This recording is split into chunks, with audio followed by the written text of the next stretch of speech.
Bem-vindos ao debate. A discussão de hoje mergulha em duas visões radicalmente opostas sobre o Brasil, personificadas, claro, nas gestões de Luiz Inácio da Silva e Jair Bolsonaro. A gente vai analisar, com base em bastante material sobre os dois governos, a história de dois projetos que, competem pela alma do país. A questão central que nos guia é: qual paradigma de governança, qual modelo se mostrou mais eficaz e alinhado às necessidades do Brasil neste século? De um lado, um Estado que se vê como principal motor da inclusão social e do desenvolvimento. Do outro, um Estado que acredita que deve se afastar para dar lugar à liberdade econômica e aos valores conservadores. Eu vou argumentar que o modelo de Lula, focado nessa reconstrução social e no protagonismo estatal, oferece a resposta mais robusta para as desigualdades históricas do Brasil. E eu defenderei que o modelo de Bolsonaro, centrado na liberdade do indivíduo, na eficiência operacional e na redução do Estado, é o caminho mais sólido para a prosperidade e para a verdadeira soberania nacional. Olha, a minha perspectiva, ela conta a história de um país que decidiu olhar para dentro e enfrentar suas feridas históricas, fazendo uma aposta bem ousada.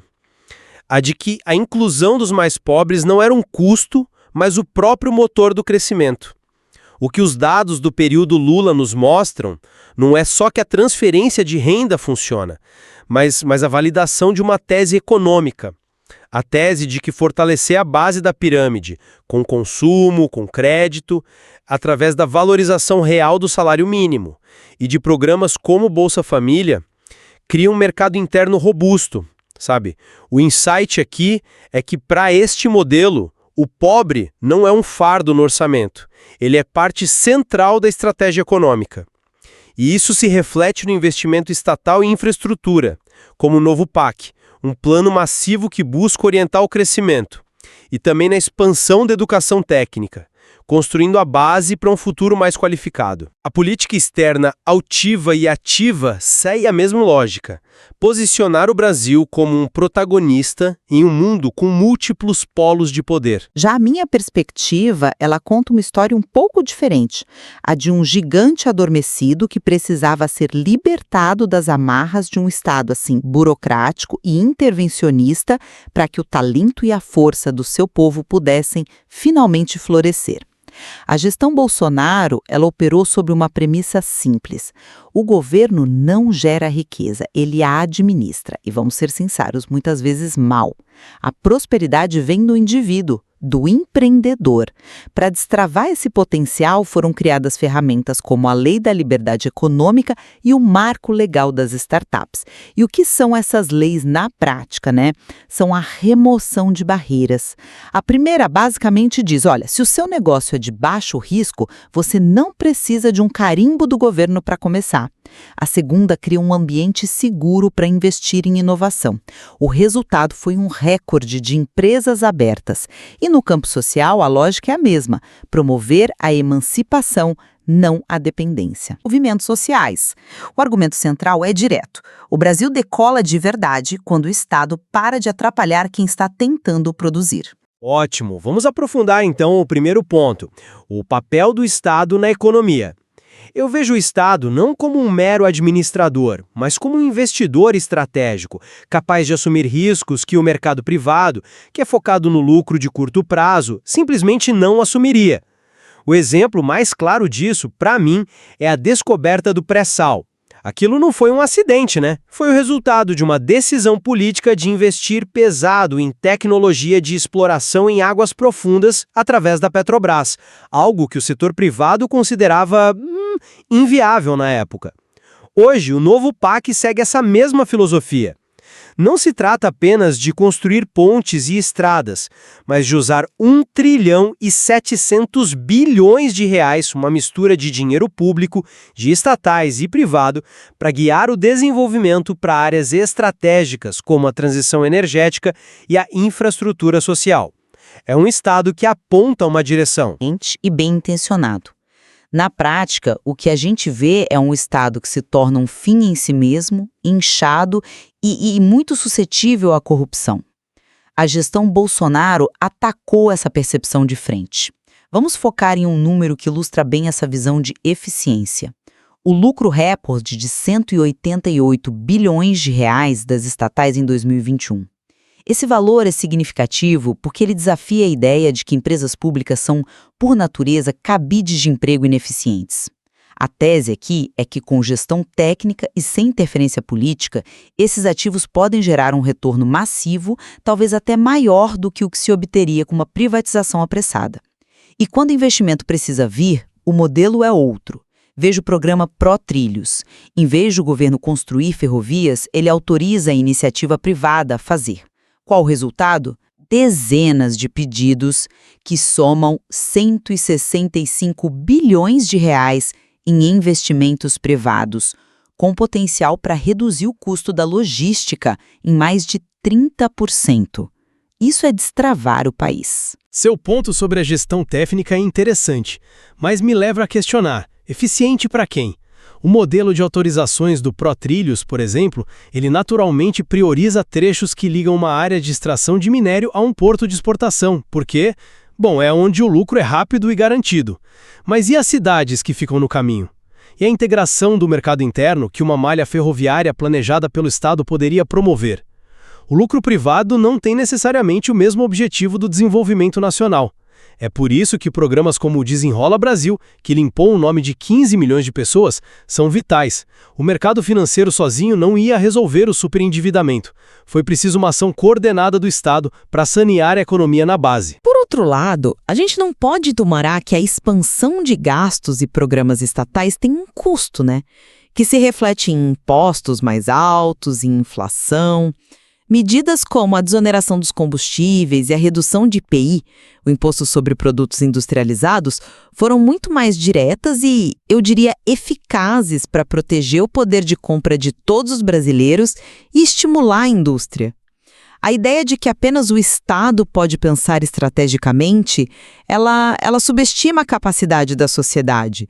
O setor privado é perfeitamente capaz de identificar oportunidades de longo prazo, desde que haja segurança jurídica e um ambiente de negócios favorável, que era exatamente o foco da política econômica.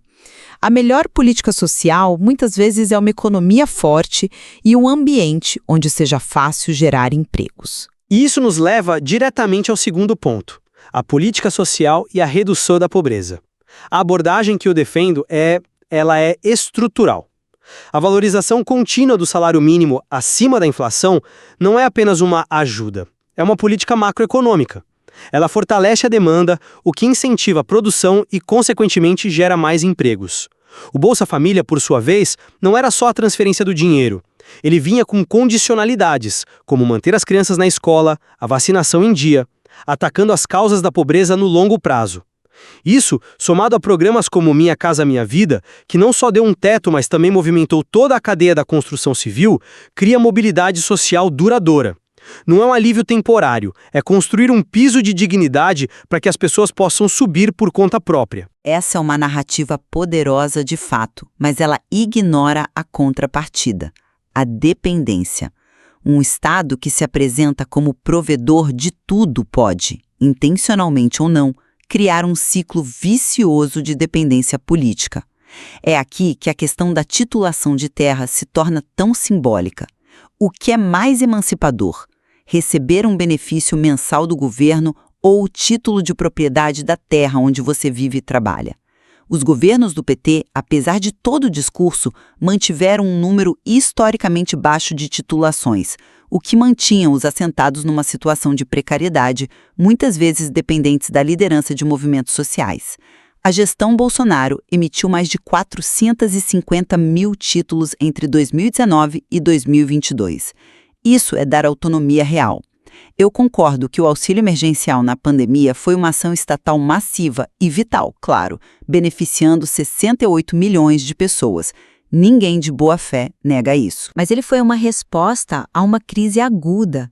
E o seu caráter temporário evitou a criação dessa dependência estrutural que eu critico no modelo assistencialista permanente. Certo, mas esses títulos de terra foram acompanhados de crédito rural, de assistência técnica. Ou a gente está falando de uma emancipação no papel que na prática pode deixar o pequeno produtor isolado, sem capital para investir e sem condições de competir com o agronegócio? A posse da terra é fundamental, sem dúvida, mas ela é apenas o primeiro passo. Um modelo de desenvolvimento inclusivo precisa garantir também as condições para que essa terra seja produtiva e gere renda de forma sustentável. Sem o apoio de um banco público, como o Banco do Brasil ou a Caixa, e sem políticas de compra de alimentos da agricultura familiar, como o PA, muitos desses novos proprietários podem acabar vendendo suas terras por não conseguirem produzir. A crítica à dependência é válida, mas a alternativa não pode ser o abandono. Mas o abandono nunca foi a proposta. A proposta é substituir a tutela do Estado pela força das comunidades e do mercado. O acesso a crédito pode vir de cooperativas, a tecnologia pode vir de parcerias com o setor privado. O papel do Estado é garantir a segurança no campo e a infraestrutura para escoar a produção. A verdadeira solução para a ascensão social, na nossa visão, vem da combinação de oportunidade, mérito e valores como disciplina e família.